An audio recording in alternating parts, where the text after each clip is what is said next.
Well, Darren, we were talking about it the other day, how you never want to be in a situation where if you concede one goal, you concede another straight after, particularly in a tight game. And I guess that was one of the big frustrations today. Yeah, that was a very disappointing, 3-4 minutes was it for us? We've conceded a soft goal. We needed to regroup, plenty of time to go in the game. And then we've conceded another soft goal. So that was very disappointing and ultimately cost us the game. Were Burton pretty much as you expected from what you said to us on Thursday? They seemed to shape up pretty much in that way. Sorry, I missed that, Peter. Were Burton the challenge they posed? Was it pretty much as you expected from what you said on Thursday? They certainly seemed to shape up that way. Yeah, the shape was how they've been playing. The game went pretty much how I felt it might.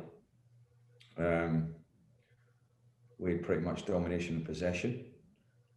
And look, it's not a game I need to overanalyze. I know where the game was lost in both final thirds of the game, out of the pitch. We had 18 shots at goal, 28 crosses. But, we just weren't good enough in that final third. The quality wasn't there today. And obviously in the other bit, we've lost 2 really soft goals. So if you combine both of those, it's a pretty good chance you're going to lose the game. Yeah, and the nature of being a goalkeeper, sometimes it goes this way. Christie with a really good save in the first half, and then he'll be disappointed with the opening goal. Yeah, Christie's a very passionate lad and really takes a lot of pride out of keeping clean sheets. He had one good save off Rowe in the first half, and that was all really he had to do throughout the game. In terms of opportunities Burton had, we knew they'd put the ball in the box with long throws. We knew they were strong in set pieces. We dealt with that really, really well in the first half. Look, I said to the players at the end, we win and lose together. Christie's made a mistake, but he's bailed us out many times. Over the course of the season, you're going to get that. It was a soft goal to give away. The boy knows that. He doesn't need me to tell him.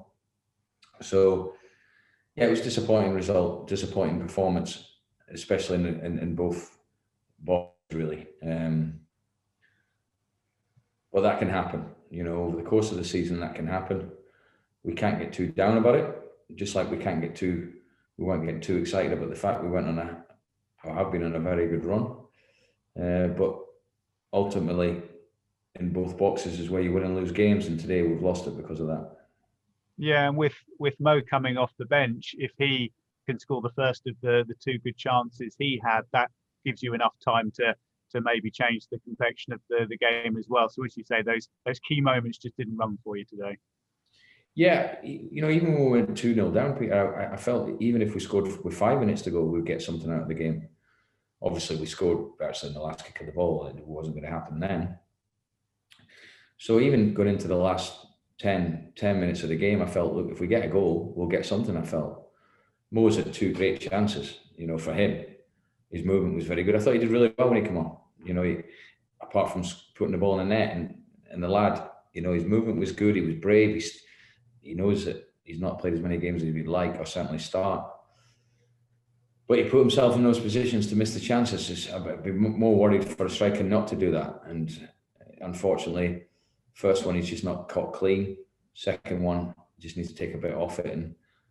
And another day, he gets both goals.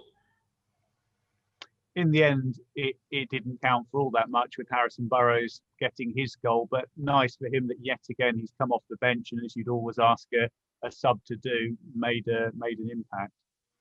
He did. I thought even without scoring a goal, he did very well. And he came on against Wigan and changed the game with that cross. He's come on today and scored his first goal, which is great for him. He's really pushing. He's really pushing the boy. He's training really, really well. You can see he's in a good place, confidence-wise, mentally-wise, he's good. He can play as a wing-back. He can play as a 10. These are options that I know he can give me, and I wouldn't have any hesitation of playing him in either of those positions. So I feel that what you want off the players that are not starting to really push the others. Mo's another one. I know he didn't score, but he got opportunities. So for me, that was a positive out of the game. With Johnson coming off, clearly you'd been looking at his fitness, assessing his fitness ahead of the game. Was part of that protecting him, or was it entirely tactical? No, he didn't play well enough. I'm the first to praise any players that play well.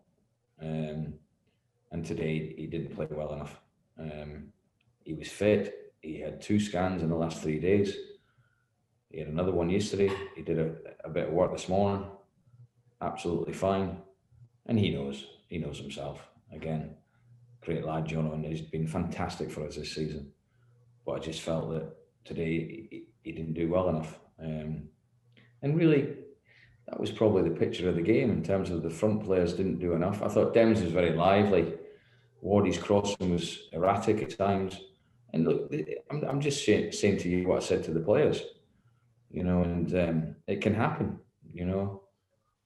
But I'm not getting too down about it. I'm disappointed. We haven't lost for a while, and it's always that disappointing feeling. The lads were very disappointed after the game. But we have to move on quickly, and I feel that there couldn't be a better game for us than Hull at home on Tuesday to react. And I honestly, my opinion hasn't changed from the start of the season. There's that many games so quick together.